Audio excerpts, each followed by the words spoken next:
Thanks for clicking. Help grow the channel by hitting the subscribe button for more videos like this one. I used to believe in second chances. The restaurant industry beat that out of me real quick. My name's Nate. I spent 12 years in kitchens, burning, sweating, bleeding. Started as a dishwasher at 16. Clawed my way up to head chef at Pomegranate and Ash. It looked like a food critic's dream. Brushed steel. Exposed brick. $30 cocktails and too much ego. But this isn't a success story. This is a revenge story. It starts the day Calvin Pierce walked in. Gucci loafers, silver tongue, and a new job title.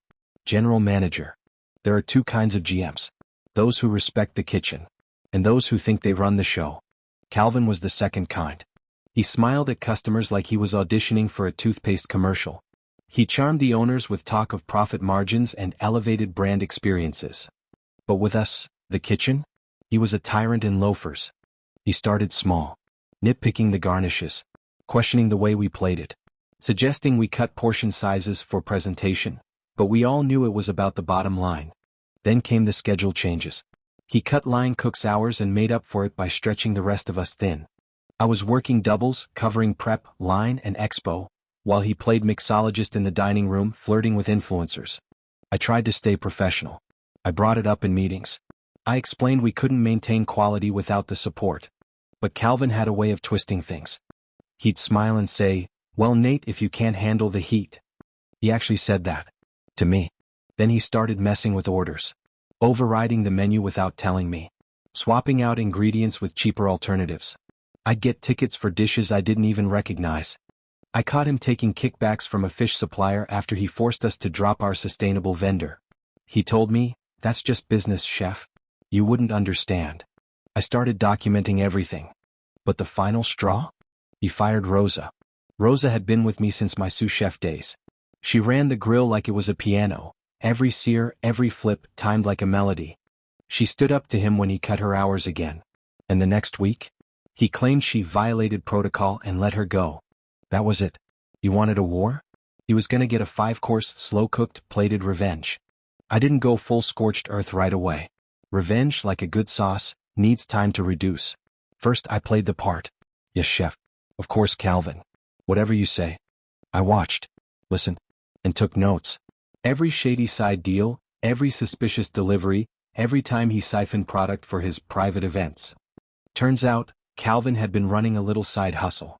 He'd throw tasting parties for influencers in the wine room after hours, charging them a flat rate and pocketing the cash.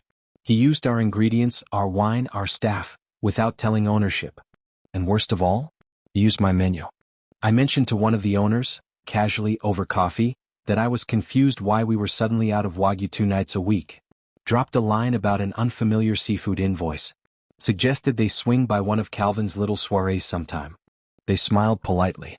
Said they'd look into it. But I knew better. I needed more than breadcrumbs. I needed a full tray of receipts. So I started planting seeds. So I got Rosa involved. She had nothing to lose and she wanted in. We called in a favor from her cousin Marco, a bartender who'd worked events around the city. He signed on for one of Calvin's exclusive dinner nights as backup staff. And Marco? He came with a mic, hidden in the lapel of his vest. That night Calvin was in rare form, bragging about his connections, boasting about slashing food costs and cutting the fat, telling some startup bros how he'd tamed the kitchen crew, and was planning to replace me with someone cheaper after I'd built the brand for him. He even called himself the real architect of Pomegranate and Ash. Meanwhile Marco got it all. Clear as consommé. Audio, video, guest list, unlicensed booze sales. Even a cash envelope handed off to a vendor in the alley. The next morning I packaged everything up like a gift basket. Flash drive, screenshots, copies of vendor invoices. Topped it with a note, "From your loyal head chef. Thought you should see where your investment is going." I had it hand-delivered to the owner's office. Then I went into work like it was just another Thursday. Calvin strutted into the kitchen that day like nothing had happened. He smirked at me, commented on how tight the line was running, and reminded me to prep extra duck confit for one of his special guests that night. I just nodded. On it, boss. But I knew. By lunch, the owners had gone radio silent. By dinner, they were in the office. I watched them arrive through the kitchen's pass window, tight-faced, serious. One of them held the envelope I'd sent. The other had a lawyer with her. Calvin didn't see it coming. He was pouring wine for some tech influencer at table 7 when one of the owners tapped him on the shoulder. The look on his face when he saw the lawyer was a chef's kiss. They didn't fire him in front of everyone. They're classier than that. But they did ask him to leave immediately. He tried to argue. Blustered about misunderstandings. Said it was all part of his vision. That's when one of the servers, bless her soul, said loudly, "Oh, so was firing Rosa part of your vision too?" The whole dining room went quiet. He turned red, stammered something about professionalism, and then stormed out. Without his Gucci loafers. Apparently they belonged to the restaurant's expense account. We kept them. They're now mounted above the walk-in like a trophy. The fallout was brutal for him. The owners launched a full audit. The private event vendors? Blacklisted. The staff? Given back pay. Rosa was reinstated with a raise. And me? They made me partner. I didn't ask for it. But they said I'd earned it and they were right. We turned the place around. No more sleazy deals. No more abuse of staff.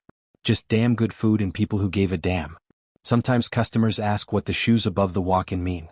I tell them, that's the last guy who tried to screw over the kitchen. And they always laugh. But me? I just smile. And that is how you clean house. It wasn't about revenge for the sake of revenge. It was about respect. About standing up when someone tries to gut the soul of what you built. Calvin thought he could smooth talk his way to the top.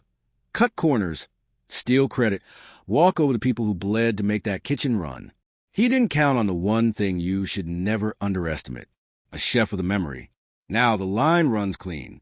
The staff gets their hours. The food, better than ever. And those Gucci loafers, still watching from above the walk-in. A reminder to every new manager that the kitchen remembers. Because in the restaurant world, karma doesn't need reservations. Thanks for watching. If you enjoyed this story, hit that like button, leave a comment, and be sure to subscribe. See you in the next story.